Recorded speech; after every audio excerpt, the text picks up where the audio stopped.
नमस्कार, संसद टीवी के खास कार्यक्रम द लॉ मेकर्स में आपका स्वागत है। मैं हूं अमरेंद्र गुप्ता और द लॉ मेकर्स के आज के अंक में बात होगी भारतीय संसद में सांसदों की भूमिका को लेकर। हम बात करेंगे कि किस तरह से संसद में विधेयक आते हैं और बिल का रूप लेते हैं और उसमें सांसदों की किस तरह की भूमिका होती है। हम बात इस पर भी करेंगे कि किस तरह से संसदीय समितियां काम करती हैं और सांसदों की उसमें क्या भूमिका रहती है। हम बात करेंगे सांसदों को मिले विशेषाधिकार की और इन सभी मसलों पर बात करने के लिए हमारे साथ एक खास मेहमान मौजूद हैं।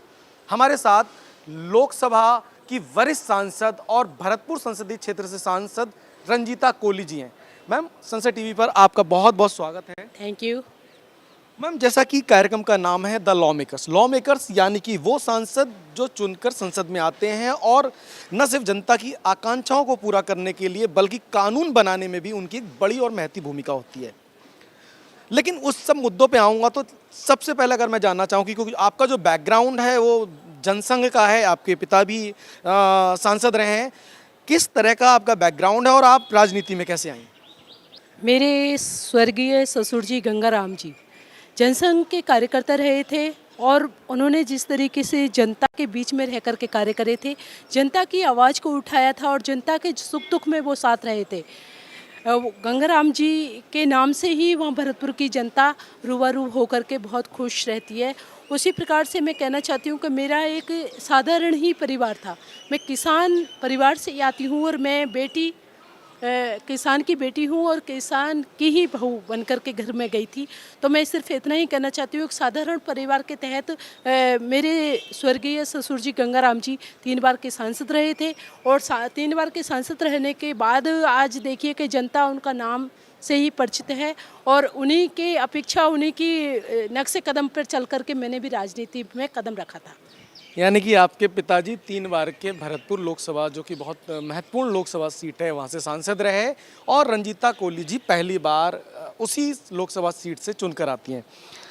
आप का चूँकि पुराना एक बैकग्राउंड है राजनीति का, तो आप संसद की कार्यों से लगातार वाकिफ़ रही हैं, सांसदों की भूमिका से भी वाकिफ़ रही हैं। और मैं अगर जानना चाहूँ, सांसद का संसद में जो भूमिका होती है वो कितना महत्वपूर्ण होता है, उसको आप कैसे देखती हैं?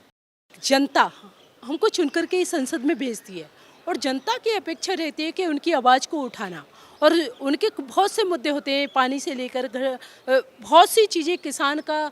हम लोग सिर्फ इतना ही कहना चाहते हैं कि उनकी जितनी भी आवाज़ें होती हैं तो हमारा कर्तव्य बनता है हम संसद में उनकी आवाज़ बन करके उनके मुद्दों को उठाएं। उसी प्रकार से मैंने अपनी जनता की आवाज़ को मैंने कई बार संसद में उठाया है और संसद में उठाने के बाद ये हुआ है कि वहाँ पर कार्य भी हुए हैं। तो वो जनता को आज लगता है कि हमने सांसद चुना है तो वो एक ऐसा है कि हमारे प्रतिनिधित्व करता है और हमारी आवाज़ उठाता है। मैं बहुत से ऐसे मुद्दे हैं जो मैंने उठाए थे। मैं एक मुद्दा आपको बताना चाहती हूँ कि एक प्रधानमंत्री आवास योजना थी, उसमें गरीब तबके के लोगों के नाम हटा दिए गए थे और जो पूंजीपति होते हैं उनके नाम रख दिए थे। अब वो गरीब तबके के लोग जो परेशान थे, मैंने माननीय प्रधानमंत्री नरेंद्र मोदी जी से मिली थी, उन्होंने इस बात को संज्ञान में लेकर के और इमीडिएटली 14 अधिकारियों को सस्पेंड करके और गरीब तबके के लोगों को वो घर बन लेते। आज आप देखिए माननीय प्रधानमंत्री नरेंद्र मोदी जी की, जो कि गरीब के लिए, बेटियों के लिए हर चीज़ में वो आगे रहते हैं, तो उन लोगों में एक विश्वास पैदा हो गया था माननीय प्रधानमंत्री नरेंद्र मोदी जी के लिए कि आज हमारी सुनने वाले माननीय प्रधानमंत्री जी हैं, जो हमारा घर हमसे छिन रहा था वो हमें वापस मिल गया।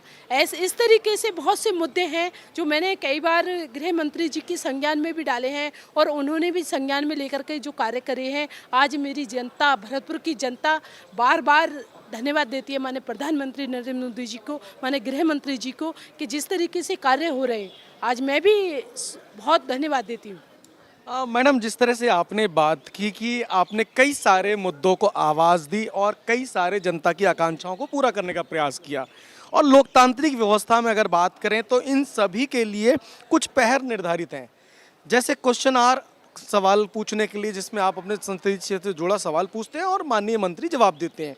0R 377 कई ऐसे पहर निर्धारित हैं।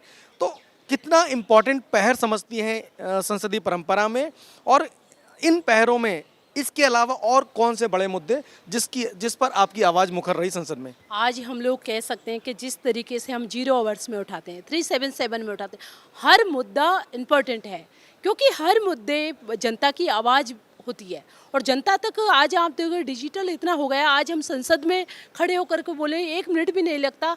उसी प्रकार से हमारी जनता उस चीज़ को देख लेती है कि किस तरीके से हम लोग उनकी आवाज़ बन करके यहाँ संसद में उनकी आवाज़ उठा रहे हैं।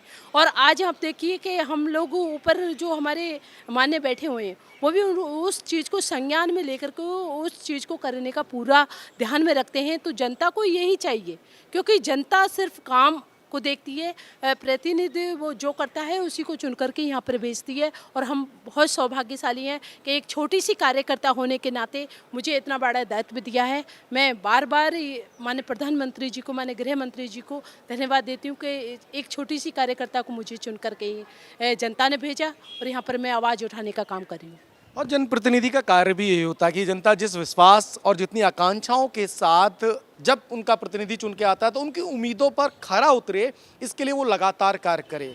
और मैं आपको बता दूं कि रंजीता कोहली चूँकि भरतपुर से सांसद हैं और सांसद जब चुनकर आता है तो कई सारी लोकतांत्रिक परंपराओं में उसके ऊपर दायित्व दिया जाता है।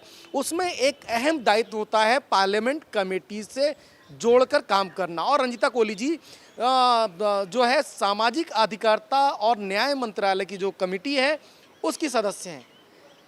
कमेटी का जो रोल है वो अहम इसलिए भी हो जाता है कि विभिन्न दल के लोग, विभिन्न दल के सांसद इस पर अपनी पार्टी की विचारधारा से अलग कई गंभीर मुद्दों पर बात करते हैं, मंथन करते हैं और उस विधेयक को अपनी रिपोर्ट देकर पार्लियामेंट में पेश करते हैं। मैडम, मैंने जैसा बताया कि आप सामाजिक अधिकारिता मंत्रालय की कमेटी में हैं, कितना इम्पोर्टेंट मंत्रालय है मैम और किस तरह की रिकमेंडेशन अभी तक हुई हैं? मैं सोशल जस्टिस की कमेटी में हूँ और वहाँ पर जो कमेटी बैठती है उसको मुद्दे उठाने का अधिकार होता है। हम लोगों ने मुद्दे उठाए और मैंने देखा है ये सबसे बड़ी बात है जो दिव्यांगजन होते हैं उनको दिव्यांगजन कहने का जो अधिकार दिया माननीय प्रधानमंत्री नरेंद्र मोदी जी ने दिया, जो सम्मान के साथ उनको बोला जाता है।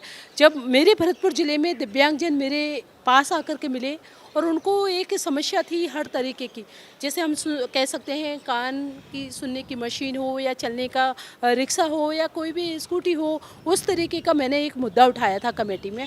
और कमेटी में मुद्दा उठाने के बाद मेरे यहाँ कैंप लगा और कैंप लगने के बाद आप देखिए कि उन दिव्यांगजनों को इतना अच्छा बेनिफिट मिला कि आज भी वो लोग इस तरीके का धन्यवाद देते हैं माननीय प्रधानमंत्री जी को कि उन्होंने एक सम्मान के साथ उनको दिव्यांगजन कहने को एक नाम दिया। और आज कैंप लगा था तो दोबारा मतलब वहाँ के दिव्यांगजन भी माननीय प्रधानमंत्री जी को बहुत बहुत धन्यवाद देते हैं इस चीज़ के लिए, क्योंकि हम देखते हैं सोशल जस्टिस के माध्यम से हम लोग कई कार्य कर सकते हैं। गरीब तक कोई भी आवाज़ हो उसको पहुँचा सकते हैं, कोई भी हम लोग कैसे भी कैंप लगवा सकते हैं, क्योंकि हमने देखा है कि एक कमेटी ऐसी होती है उसमें इम्पोर्टेंट बोलने का मौका मिलता है, हम लोगों को आवाज़ उठाने का मौका मिलता है और आवाज़ उस कमेटी में अपनी आवाज़ रखने का मौका मिलता है। तो वो सोशल जस्टिस के माध्यम से हम लोग आवाज़ पहुंचाते हैं और जो हमारी दिव्यांगजनों को सुविधा पहुँचनी चाहिए वो हम लोगों ने पहुँचाई।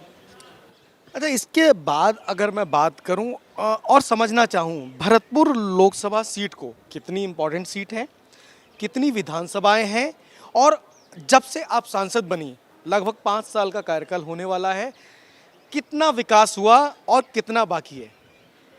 सबसे पहले मैं बताऊं आपको कि भरतपुर लोकसभा सीट बहुत डिफ़िकल्ट और इस तरीके की है कि जनता बहुत अच्छी है, हम कह सकते हैं जनता भारतीय जनता पार्टी को भी चाहती है। लेकिन आज 8 विधानसभाओं में एक छोटा सा के 8 हो कांग्रेस के, उनसे मैं जूझ रही हूँ। और आज हम विकास की बात करें तो विकास हमारे यहाँ पर माननीय प्रधानमंत्री नरेंद्र मोदी जी जैसे ग्राम सड़क योजना, प्रधानमंत्री ग्राम सड़क योजना, बेटी बचाओ बेटी पढ़ाओ, इस तरीके की बेटियों के साथ मैं भी एक क्लास लगा करके उनको पढ़ाने का काम करना। और मैं भी एक बेटी हूँ, इसलिए मैं उनके दर्द को भी समझती हूँ कि बेटियों का किस तरीके का दर्द होता है, उसको भी दूर करने का काम करते हैं हम लोग। तो प्रधानमंत्री आवास योजना, जल नल, नल से जल, इस तरीके के बहुत से, और आवास मिलने के बाद आप देखिए, पहले कभी भी आवास का सपना ही देखते थे, आज आवास मिल भी रहे हैं, उसमें पूरी सुविधा है, नल से जल, इस तरीके की बहुत सी चीज़ें हैं जो मेरे भरतपुर के ज़िले के अंदर हुए हैं। और आज मैंने जो भी मुद्दे उठाए उस मुद्दे पर काम भी हुआ है।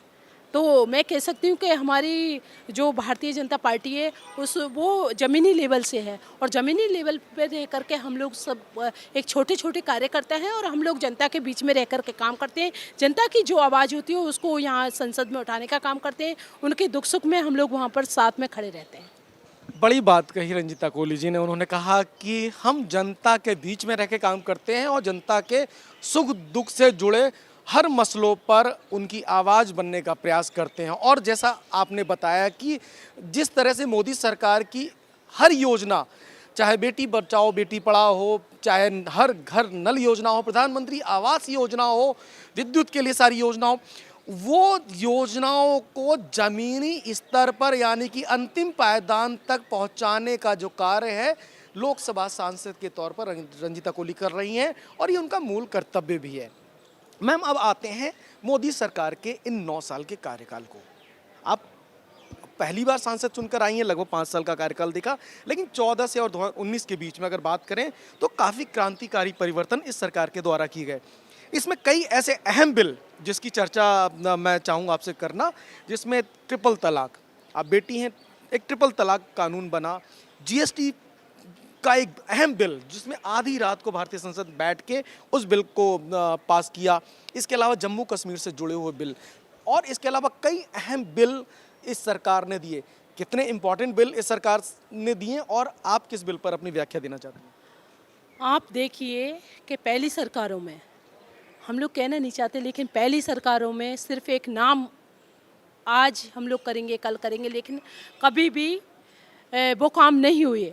आज हमारी सरकार 9 साल और बेमिसाल जिस तरीके से मेरी सरकार काम कर रही है, आप देखिए, बेटी बचाओ बेटी पढ़ाओ, बेटियों को कितना बेनिफिट मिल रहा है, हर क्षेत्र में जाकर बेटियों को सम्मान किया जा रहा है।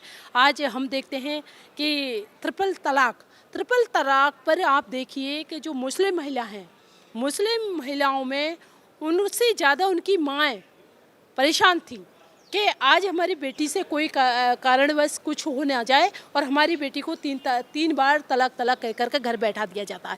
लेकिन उसको भी माने गृह मंत्री जी, माने प्रधानमंत्री जी ने समाप्त करके उनको सम्मान, मुस्लिम महिलाओं को सम्मान देने का काम करा। आज धारा 370, जो कि जम्मू कश्मीर में हम लोग डरते थे जाने से, और वहाँ पर कोई भी कार्य नहीं होता था, बिजनेस नहीं होता था, आज आप देखिए बहुत अच्छी तरीके से वहाँ बिजनेस भी हो रहा है, और बहुत अच्छे से वहाँ पर रहने का काम भी किया जा रहा है।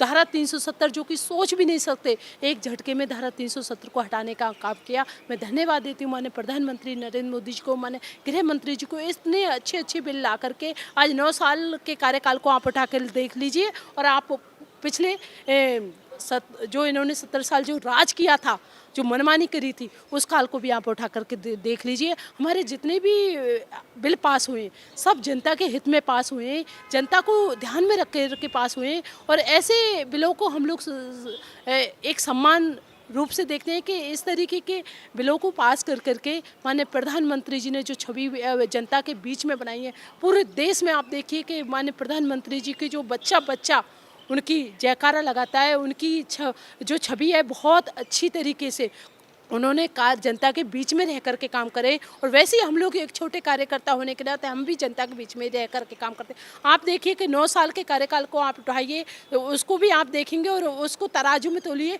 कि किस में वजन ज़्यादा है। बड़ी बात। अच्छा, मैं रंजीता जी एक बात जानना चाहता हूँ, और बहुत इम्पॉर्टेंट भी, और एक सांसद के नाते उस पर आपकी टिप्पणी बहुत इम्पॉर्टेंट है। सत्ता पक्ष और विपक्ष में गतिरोध होता है, समझ में आता है, मुद्दों पे बात नहीं होती, उसके पीछे की कई वजह होती हैं। क्या आपको लगता नहीं है कि बड़े ट्रांसपेरेंसी से एक सांसद को सवाल पूछने का मौका मिलता है, बड़े ट्रांसपेरेंसी से और कई प्रक्रियाओं से गुजरकर एक सांसद संसद में 0 आवर में बोलता है, लेकिन गतिरोध की वजह से उसको बोलने का नहीं मौका मिलता, तो एक वेदना रह जाती है कि हमें जनता ने चुनकर भेजा और जनता की आवाज़ को हम नहीं बुलंद कर पा रहे हैं। एक नए सांसद के तौर पे, एक चुने हुए सांसद के तौर पे आप कैसा महसूस करती हैं? क्या जनता के मुद्दों पर चर्चा होनी चाहिए, नहीं होनी चाहिए, और अगर गतिरोध है लेकिन सार्थक मुद्दों पर बहस कितना जरूरी है? मैं इस पे सिर्फ इतना ही कहना चाहती हूँ, एक लोकसभा, एक सदन हमारे लिए बहुत इम्पोर्टेंट है, और इम्पोर्टेंट होने के नाते हम लोग जनता की आवाज़ यहाँ पर उठाते हैं और रखते हैं, इसलिए क्योंकि उनका जो दुख सुख है हम लोग यहाँ पर कह सकें और उसको सॉल्व कर सकें। आज आप देखिए, विपक्ष की हम बात करें, विपक्ष चर्चा करना नहीं चाहता, चर्चा करना भी नहीं चाहता और उस मुद्दे पर बात भी नहीं करना चाहता, उसके बाद हंगामा करके, और हम जो बात रखते हैं उस बात को भी हमारी को भी नहीं रखने देता। तो आप देखिए, ये किसी से भी आप पूछोगे तो उनको भी अनकम्फर्टेबल लगेगा कि हम लोग एक मुद्दे पर बात करना चाहते हैं, एक मुद्दा हम लोग जनता का जो हमारा मुद्दा है उसको हम लोग उठाना चाहते हैं। तो ये एक महापंचायत है, महापंचायत में हमारा बैठने का एक ही मकसद होता है कि हम लोग जनता की आवाज़ उठाएं, लेकिन इस पर चर्चा विपक्ष नहीं, किसी भी मुद्दे पर विपक्ष चर्चा नहीं करता है, सिर्फ हंगामा करता है, उस संसद को नहीं चलने देता। तो आप देखिए, मैं तो धन्यवाद देती हूँ माने ओम बिरला जी को, माने हमारे उपराष्ट्रपति धनखड़ जी को, जिन्होंने एक संसद को एक इस तरीके से चलाने का एक सहमति से और उनके सौम्य स्वभाव की वजह से ये संसद चल रहा है। आप देखिए, पहले कभी नहीं होता था, आज हम लोग मुद्दे उठाते हैं, डिजिटल इतना हो गया है कि हम यहाँ पर कोई भी समस्या उठा रहे, हमारी जनता वहाँ पर देख रही है। तो आज जो अप हो रहा है वो पहले कभी नहीं हुआ था। अच्छा रंजिता जी, अब एक अंतिम सवाल की ओर बढ़ेंगे। मैं ये जानना चाहता हूँ कि जब आप पहली बार सांसद बनी, चूँकि आपका एक राजनीतिक घराना रहा है, आपके पिताजी भी राजनीति में थे और माननीय लोकसभा सांसद के तौर पे उन्होंने अपनी सेवाएं और जनता की आवाज़ को इस सदन में उठाते रहे। आप भी पहली बार चुनकर आई हैं, आपको लगता है कि अभी तक जो आपने विकास किया वो समुचित है? और अगर अगली बार आपको फिर से मौका मिले तो वो कौन से मुद्दे होंगे जिन पर आप काम करना चाहेंगे? सबसे पहले तो मैं धन्यवाद देती हूँ माननीय प्रधानमंत्री जी को, माननीय गृह मंत्री जी को, कि एक छोटी सी कार्यकर्ता जो जनता के बीच में रह कर के मैंने कार्य करा था और जनता से रूबरू होकर के आए दिन मैं उनके बीच में सुख दुख में, और सबसे बड़ी बात थी कि मेरे स्वर्गीय ससुर जी गंगाराम जी, जिनका कैरियर पूरा राजनीतिक रहा था, वो जनसंघ के कार्यकर्ता थे, उनको 3 बार का सांसद बनाया था भारतीय जनता पार्टी ने। तो मैं जितना भी धन्यवाद करूं वो कम है, क्योंकि एक मुझे कभी ऐसा सेवा करने का मौका मिला जनता का कि मेरे थ्रू मैं उनकी सेवा कर सकूं। जो भी बड़े बुजुर्ग है या कोई भी मेरे तक आवाज़ लगाते हैं तो मैं उनके बीच में जाकर के उनकी समस्या को सॉल्व करती हूँ। तो मैं तो जितना भी धन्यवाद करूं उतना कम है। दूसरा, जिस तरीके से मैंने जब पहली बार सांसद बनी थी तो मुझे बिल्कुल ये लगा था कि मुझे एक मौका मिला है सेवा करने का और मुझे सेवा करनी चाहिए, क्योंकि आज हम देखते हैं कि हर किसी को ये मौका नहीं मिलता है सेवा करने का। तो वैसे ही मेरे ससुर जी पूरी जनता के बीच में जाकर के सेवा करें और वैसे ही मैं कर रही हूँ। तो आज जो मुद्दे हैं, सबसे बड़ा मुद्दा था हमारे यहाँ पर खनन का। उसमें क्या था कि गरीब तबके के लोगों के घर ब्लास्ट हो रखे थे, वो मेरे पास आए थे, आए दिन आए थे। मैंने बहुत बार सोचा कि नहीं, जब मैं वहाँ गई थी तो मैंने खुद देखा था वहाँ जा कर के कि जिस तरीके से वहाँ के ब्लास्ट होने के बाद वो लोग घरों के लिए बिलख रहे थे। तो उस मुद्दे पर मैंने बात करी थी, और बात करने के बाद जब उनके बीच में आए दिन मैं जा कर के ये चर्चा कर रही थी कि ये कैसे खनन रोका जाए, कैसे इन लोगों के घर परिवार बचाए जाएँ। तो उन लोगों ने क्या करा, 3-4 बार मेरे ऊपर भी अटैक करा, लेकिन धन्यवाद हो माननीय प्रधानमंत्री जी का, माननीय गृह मंत्री जी का, जो मुझे भी एक सिक्योरिटी और भगवान का कि इस तरीके से मेरे ऊपर हमले करे। क्योंकि आज हम देखते हैं अगर हम उन मुद्दों को नहीं उठाते तो एक खनन के वजह से वो गरीब तबके के जो परिवार थे वो बहुत परेशान हो चुके थे। और आज माननीय प्रधानमंत्री जी ने ग्राम सड़क के तहत गांव को जोड़ा है और वहाँ पर सुविधाएं भी की है। नल से जल, घरों में नल लगवाकर उनको जल का, जो कि गांव में आप देखिए कि बहुत सी महिलाएं पानी लेने जाती हैं कुएं पर, बहुत परेशान हो जाती हैं, लेकिन आज उनके घरों में नल लग रहा है तो वो वहाँ पर सुविधा पा रही हैं। ऐसे मुद्दे हैं कि मैंने वहाँ जा कर के देखा। और दूसरा सबसे बड़ा मुद्दा था कि प्रधानमंत्री जो कि हम घर की बात करें, प्रधानमंत्री आवास योजना के तहत एक, मैं खुद देखती हूँ कि वहाँ पर एक महिला थी, उन्होंने कहा, मैं उनके बीच में गई थी कि मेरे कभी घर नहीं बन सकता था और ना ही मैंने देखा कि मैं अपने बच्चों को घर बनवा सकी। लेकिन जब उसकी आंखों में मैंने चमक देखी, एकदम से वो मुझे अपने घर में ले गई कि मेरे ये घर बना है। और दूसरा, उसने कहा कि मेरी बकरियां पानी में भीगती थी, लेकिन आज मेरे बकरियों के लिए भी है। तो मेरी आंखों में भी आंसू आ गया कि इतनी अच्छी सोच माननीय प्रधानमंत्री जी की हो सकती है, जो प्रधानमंत्री आवास योजना के तहत उन महिलाओं को घर मिला जो कि वो कभी सपना में भी नहीं सोच सकती थी कि उनको घर मिल सकता है। ऐसे ऐसे बहुत से कार्य हुए हैं मेरे क्षेत्र में, तो उनके तहत जनता आज बहुत खुश है, माननीय प्रधानमंत्री जी को बहुत दुआएं देती है। और हम सब भी यही प्रार्थना करते हैं कि इसी तरीके से कार्य होते रहें और जनता के बीच में हम लोग सब लोग सेवा देते रहें। मैम, आपका बहुत बहुत धन्यवाद। रंजिता जी, आपने बहुत सारे मसलों पे बहुत ही बेबाकी से बात की और आपने बताया कि जो जनता की आकांक्षाएं थी वो आप किस तरह से पूरा कर रही हैं और एक लॉ मेकर के तौर पर आप अपना काम बखूबी कर रही हैं। तो मैम, बहुत बहुत धन्यवाद। Thank you. तो ये थी भरतपुर से सांसद रंजिता कोली जी, जिनका साफ तौर पर मानना है कि एक सांसद के तौर पर वो अपने कर्तव्यों का निर्वहन पूरी निष्ठा और ईमानदारी के साथ कर रही हैं और एज एन लॉ मेकर वो मानती हैं कि उन्होंने अपने कर्तव्यों को अभी तक जो उनका योगदान था उसके लिए पूरा निभाया है, चाहे वो जनता की आवाज़ को देश की सबसे बड़ी पंचायत में बुलंद करने का हो या कमेटी के माध्यम से लॉ मेकिंग में अपना योगदान देने का हो, तो वो लगातार उस कार्य को भी पूरा कर रही हैं। तो आज के इस खास कार्यक्रम में इतना ही। अगली बार किसी और सांसद के साथ आपके बीच में होंगे। तब तक के लिए मेरे कैमरा पर्सन एजेंद्र के साथ मुझे दीजिए इजाज़त। नमस्कार।